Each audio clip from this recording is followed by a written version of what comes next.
Hey everybody, it's Stacy Statterman, and I'm super excited to be back here today, Wednesday, with another level up leadership discussion. Leading right now, it's uncertain times, it's crazy, and I'm really happy to have my guest, Stacy Campesi, here today. And we're going to have a nice discussion around a couple of things that she's seeing as particularly as an organizational development consultant. So the purpose of this series is about helping others, helping support the community out there, renew, pivot, and thrive this year. Leveling up is part of that, in my opinion. We can't really do things the same way as we did in the past. It just doesn't work as well, and the needs have changed. And so I'm happy to have Stacy join me. Stacy's got her own coaching business and does a lot of work in the executive coaching space as well as organizational development. Stacy, thank you for being here. Thank you for having me. Awesome. So I'm going to give you a couple of shout outs here about some of your other cool awesomeness. So performance coaching, coach training, college instructor, mom, works in nonprofits, financial services, advocate for trailblazers. I love that terminology. We could have a whole nother discussion about that. Maybe we'll get to that. Maybe we won't. But in the pre-discussion, Stacy, we talked about one of my favorite quotes, the future doesn't fit in the containers of the past. And I know that you do work in so many areas, but I'm curious, and I'm sure others are curious, what you're seeing as somebody who provides consulting services in the organizational development space. What's the application of this quote in those environments? Oh my gosh, it's endless. And so, I mean, obviously, you and I, Stacy, have talked a lot about what this means for personally, right, for us as individuals and how we want to renew and pivot, given that the world is different. The world we knew in March of 2020 is gone. And it's the same for organizations. And so I think, from what I'm seeing, most organizations are really wrestling with how do we find this new normal for us, or this next normal, whichever you want to call it. Given the fact that the way we worked in the past, we're not going back there, right? It's gone. And that shows up mostly in the whole returning to work. Are we working on campus? Are we going back to the office building? Are we, teleworking? Is it a hybrid of both, which, most organizations are leaning towards that model at this point. And so, we just kind of got used to this whole remote work thing. And now we're transitioning into a hybrid model. And there's really no playbook or no rule book for most companies around how to do this and how to keep people engaged and how to preserve the culture. So what are the kind of questions and answers that organizations need to get to have like a productive return? And, it's interesting.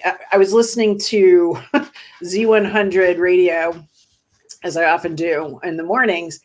And they were actually quoting Rashad, not this quote, but one of the things that Rashad spoke about, I guess, in one of his recent blogs was this idea that we should almost stop calling it return to go back to work and call it new start, something to frame it as new. What do you think about that idea? I love it because I do see, and even the whole, to that point, the return to work, right? Where it's almost like we're trying to find these artifacts of the past that we can hold on to because they make us comfortable. And the truth is that sometimes those artifacts will be effective and they will be helpful, but there's so many things that we can truly leave behind. And it really is a new start. So I like that terminology much better than return to work because we're reinventing something completely. Yeah, it should be reinventing work. Yeah. So what are the kind of questions, that you think organizations need to get to the root of when they're trying to figure out what the plan is? Yeah, I mean, oh my gosh, we need more than 20 minutes to go over all of them. But I think at the end of the day, I've been saying it's a lot about just getting back to basics, right? Really understanding what is the overall mission of the company, what's the goal of the company? How does your team, your department support that overall goal? I think so much of the friction that's happening for leaders particularly is not really understanding what their place is, given so many organizations had to pivot and change so dramatically. And so as we're thinking about, business cases, does this new role need to be here? Can it be remote, right? Like, well, if I don't really know what my goal is, and I'm not really sure how I'm fitting into that goal, then it's a little bit harder to decide if I need somebody physically here or not. And it's also undoing this whole idea that productivity is, means our butts are in our seat. So it's really kind of challenging leaders to hold people accountable in a different way, to set expectations in a different way, to have difficult conversations, which for some organizations can be a tough thing to do. So I think, though, kind of looking at those systems, right? What's the goal? How does each team support the goal? How do we give feedback? How do we hold people accountable? What are our measures of success? That's nothing necessarily new, right? We should have always done those things, but it's a little bit easier when you're seeing people, every day face to face to kind of let some stuff slide that in the physical world, the virtual world, we just can't. Right. And it's sort of, I'm struck by as you're kind of recapping some of the things that people need to get the bottom of, is that, it's almost like the constructs are what has got to become more flexible. Like, I mean, it suddenly became flexible or changed, right, with the pandemic and forced work from home. But I'm sort of remembering a company I worked for that had a lot of salespeople that usually would be, there was a measure that was made around how much of the time they were spent out of the office, theoretically seeing clients. But the truth was, it was probably a terrible measure because they were in the middle of New York City and could be off getting a haircut or a pedicure or something and not really seeing a client. But it is sort of the physical presence as one of those measures of delivering value that has to change. Yes, and it has to, because we see how that pressure is leading people and companies to burnout, right? I mean, we've all seen the stats of the burnout statistics, and I'm sure you've heard the same thing from your clients, Stacy, but most of my clients are saying, I'm working longer, right? I'm not commuting, so now I feel pressure to log on earlier. I'm not taking a lunch break. I feel guilty for taking a walk, right? Because now I've got people pinging me all of the time. I feel like I need to be accessible to my, I'm going to date myself, IMs. Yeah, I love that. Yeah. And so, so all that to say that, I think we have to make the shift or we're going to burn ourselves out. That it doesn't mean just because I'm green online, I'm being productive. There are other measurements of success and productivity that we have to start taking a look at.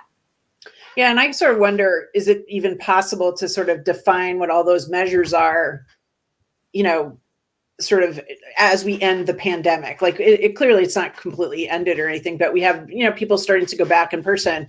It almost seems like we need a period of time, our organizations need a period of time to accumulate what new data and new evidence will even look like, because it's changing again. It'll, for many people be, partially in person, partially remote, or some people who have the same function may stay fully remote and some may be in person. And that means you can't even compare people with the same job title the same way, right?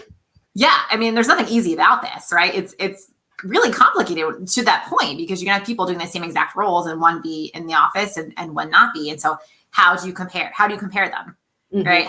What does success look like for each of those roles? And how do we make sure it's the same, even if they're working differently, mm-hmm. by the platform that they're working? And the other thing, that we also have to think about too is promotions. I mean, when you think in the past, oftentimes visibility, right, is one of the factors that gets you promoted. And if you and I are in the same role, but you're on site and I'm remote and you get more visibility, how's that going to affect who gets chosen for promotions? It doesn't, of course, mean that because someone's in the office, they're going to get promoted. But there is, there is a lens there that leaders have to look at to make sure that we're giving people everyone's getting the same and fair chance for opportunities. Yeah, 100%. And also for individuals even to think about what does my personal responsibility look like in terms of, making sure that my story is being heard and not assuming that the work will speak loudly enough. I mean, we're still human beings. We still have the same brains that get distracted or overwhelmed. And I'm often talking to my clients about that is, you can't really assume everyone's in their optimal listening zone. They're probably not, especially maybe right now. Exactly. And we know for how many people that was challenging even, pre-pandemic when they were in the office to share their accomplishments, right? Yeah. To show how they added value. And, I think it's getting harder with the fact that because now we're all talking remotely, there's no more small talk, right? Mm-hmm. I was on a webinar yesterday and I forget the exact number, but they were sharing, I think it was like 7 out of 10 people are feeling disconnected or isolated from their team, right? And so if I'm not great at talking about what I do, right, and how I add value, now I'm feeling disconnected. It makes it a little bit harder. So I think that's, to your point, one of the skills that we all really need to be paying attention to as we move forward, because it's going to be so important for us to, not only for our internal, measures of success, but also to articulate for our career development. Yeah, 100%. And I'm curious because as you come in and work with organizations that they're trying to figure out how to make this all work, and having help, which we'll talk about in a minute, is super important. Are you seeing that they need to worry about a wider set of things on behalf of their employees? I really feel like that's kind of the need to be more proactive in helping people cope with stress and manage burnout and things like that seems to be really an expanded part of the conversation within leadership and development and HR and teams that are trying to get the operation in good order. Do you see the same? Absolutely. I can't recall a conversation in the last year with an HR professional that burnout wasn't included in it. And so I do see a lot of companies rising to the challenge. And I think that the pandemic has brought some empathy and some compassion into business in a way that we've never seen before. So it's kind of an interesting duality. In some ways, we're more disconnected, but in other ways, we've seen the humanness in each of us because we've been in this shared trauma. Yeah, 100%. The so when you're looking at the conversations that you've had over the last year with companies and with leaders and those trailblazers, what are the couple of things you hope they continue forward in, even as we hopefully recover from this crisis situation? Yeah. Oh my gosh, it's such a great question. And I think what comes to mind, and I'd also love for you to jump in here because I know you have thoughts about it, is just, the ability to keep being authentic, even when it's a risk, meaning we're doing something new. We've never been here before. And so we're going to have to figure out what this looks like collectively. And I think for a lot of leaders, they have ideas, they have opinions that sometimes they don't share because it's so new and different. And we have no template for whether or not it's going to work. They feel like either it's silly or maybe they're too radical or it's, going to be viewed a certain way in their organization, especially if the organization historically has had maybe a little bit more of a conservative culture. Mm-hmm. And so, having the courage to speak up, to share those opinions, to share those ideas, it can be a risk. I mean, there can be consequences to it, especially if you're an organization where, it's kind of, we want your ideas when we want them, not when they're not solicited. But this is kind of the time for us to collectively redefine what kind of workplace we want to go back to. And so I think that's one of the things I see the most is leaders feeling like, I might be a VP, but what power do I really have? Right? It's really the COO that makes the decisions, or it's the president that makes the decisions, and really realizing that we all have power. We all have the opportunity to create what this is going to look like together. Yeah, I love that. It's sort of be a human being, make that more of a priority. Yeah. And be brave enough to sort of, share it in a way that may be a little messy with the goal that, together, things can be refined. I think that is a culture change for a lot of organizations, that especially organizations that I think do a lot of evaluation on a curve, where they're rating in a way where there's always a losing side of that curve. Mm-hmm.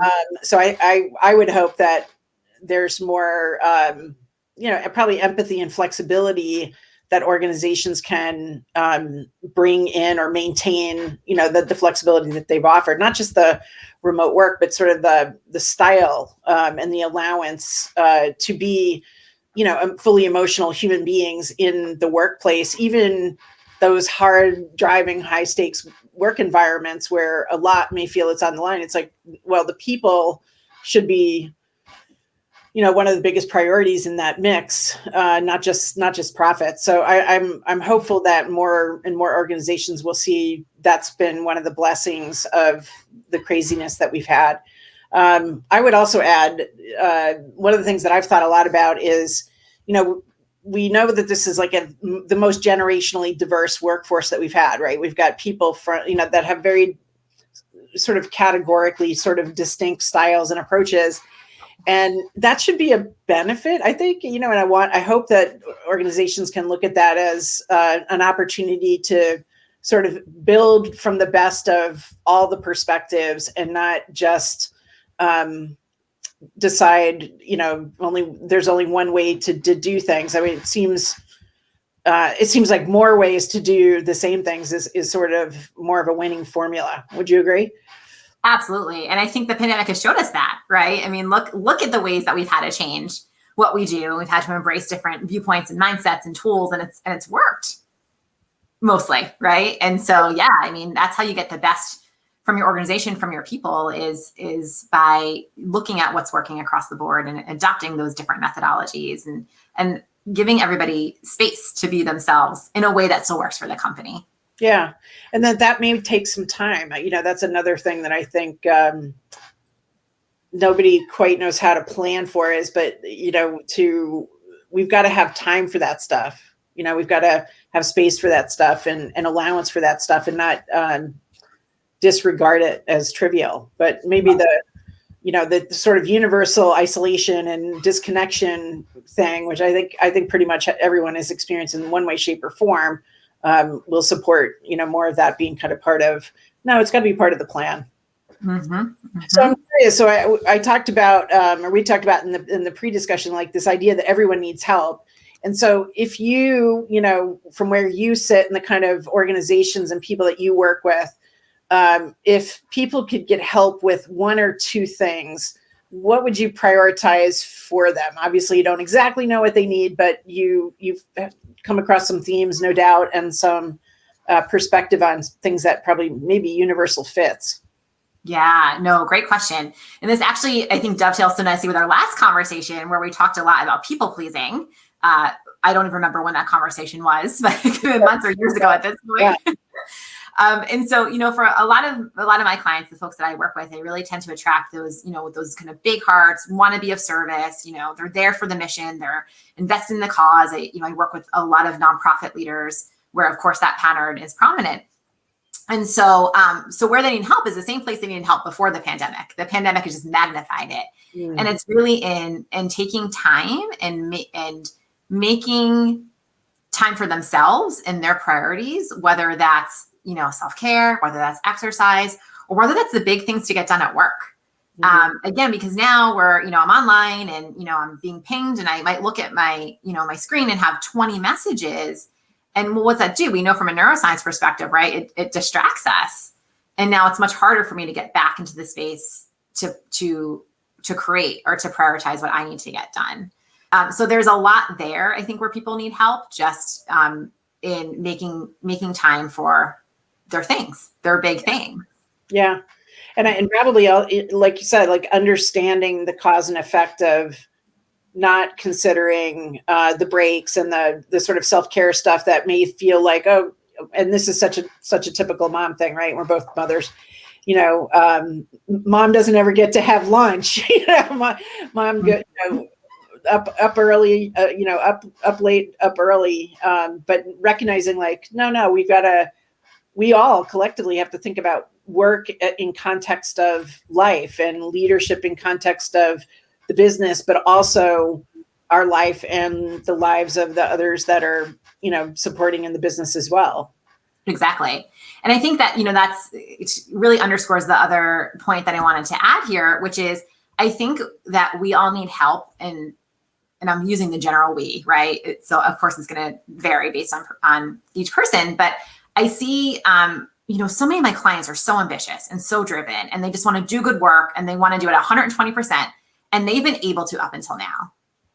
And now we're in this whole world, right? Where we've got the pandemic, we've got, virtual schooling, granted that's lessening, but, we've just been through that. We might have people being sick, parents that are aging. We have all of these other demands on us that are outside of our professional world. And yet what I'm seeing with my clients is they're still expecting to perform the same way that they were before all of this happened. And And I, when I say that, they're like, yeah, I understand, but right. But I don't want to be a slacker, but I don't want productivity to drop. And it doesn't mean that either of those things have to be true. It just means we have to look at your entire plate and everything that's on it. And where can you give? And just because you give now, it doesn't mean it's going to be forever. Yeah, 100%. And I think this dovetails to one of the other things we talked about was grappling with this idea of I can do hard things. And when I think about what you just shared in context of this, it's sort of like the hard thing that many people have to do is like recognize recovery. Mm-hmm. And I mean, I'm noticing this in myself. I'm like, I have a vacation in 2 weeks and I'm really excited for it because we're going to actually go somewhere else and it'll be a physically different environment, which has not been much of my situation for quite a while, like many others. And I'm looking really at that time as, part of a reset, a recovery, a renewal. And it's always been a little bit of that, but it has so much more meaning this year. And I do feel like a lot of people are, feeling in some cases kind of disconnected from the truth of that. Like I've always been a hard charging go-getter, trailblazer, rock star. Maybe I've not allowed that recovery kind of vibe very much before, but it seems like a universally needed thing. And for many, including myself, it's a little bit of a hard thing. It's so difficult, right? Because when I see for my clients, and I put myself in this category, and you too, right? Is we are so invested in what we're doing, right? Like we're so involved in our mission, and we believe in it so much that it becomes part of our identity.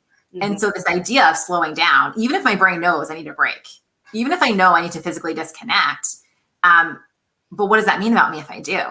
Right? Yeah. I've never perhaps given myself the time and the space to disconnect and make that okay, and make that not mean that, I'm not producing, I'm not performing, or that it means I've lost my ambition. You're not going to lose your ambition. It's always going to be there. It's just giving yourself time to rest. So when you are in it, you're full in. Yeah, 100%. And it's, I think this is such a critical idea, especially for people that are leading others, because the people that are watching you operate in this time are going to, emulate your approach to recovery or reset or renewal or whatever word you want to use. And if they don't see you doing that, then they may be unwilling to do what they need to do also. I really think that's, I don't know. We need a gigantic meditation system, if nothing else. There's certainly a lot of good tools out there, but wouldn't it be nice if all the emails shut down like across the globe for 6 hours? Right. And why not? And that's the thing. Like we could do that. I mean, I don't know if we would, but we could, right? Yeah. We have all this possibility. And I just want to share a quick story about what you just said, because, people are watching what we're doing, right? That's how we're figuring out as an employee, what can I get away with, right? What's the norm here? What's acceptable? What's not? It's not necessarily what you're saying. I'm watching what you're doing and what's being role modeled.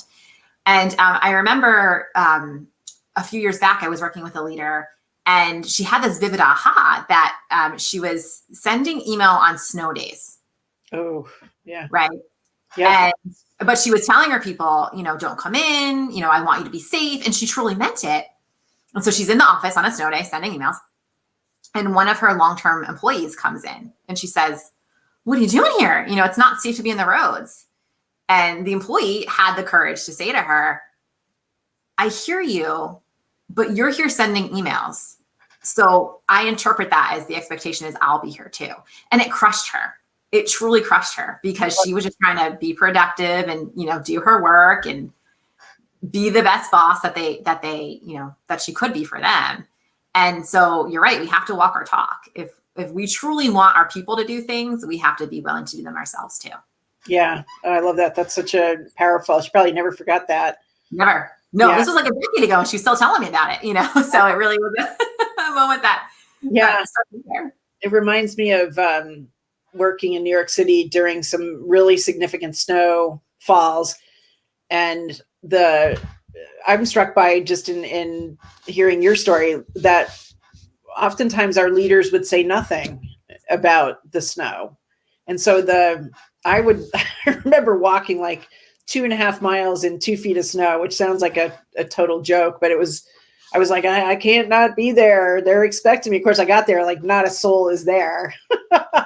And boy, it would have been nice to have someone say, hey, stay at home. It's not really necessary. We're all going to do what we can remotely.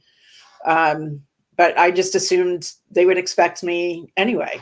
So we got to align the actions and the words all together and certainly speak up. Yes, exactly. I mean, think about it. Think about all the things we did, the bad weather, the traffic, pre-COVID. Think about how many times I went into the office not feeling well. Oh, 100%. I didn't have a sick time, right? Or I didn't want to burn through my PTO. And now, I mean, of course I would never do that now. So these are all the sorts of things that we have to challenge as we do create, this next, how did you phrase it before? The new beginning, right? Our new start. What do we want it to look like? Yeah, love that. Stacy, this has been awesome. I'm always delighted to learn and speak to you. So guys, if anyone out there watching, please know that we will follow up in the comments, any comments that you leave, because we don't see them live after the session. Please connect with Stacy on the usual platforms you'd expect to see her on. And she, of course, has her own website where you can learn more about her coaching practice. And thanks for being here, Stacy. It was really nice to catch up and good to see your face. So good. Thank you for having me. You're more than welcome. We'll do this again, undoubtedly. So this is about renewing, pivoting, thriving in 2021. I'll be back next Wednesday, Eastern Standard Time, 12 p.m. for another discussion with another great authority in the mix. And I look forward to seeing you all then. And Stacy, I'll see you soon.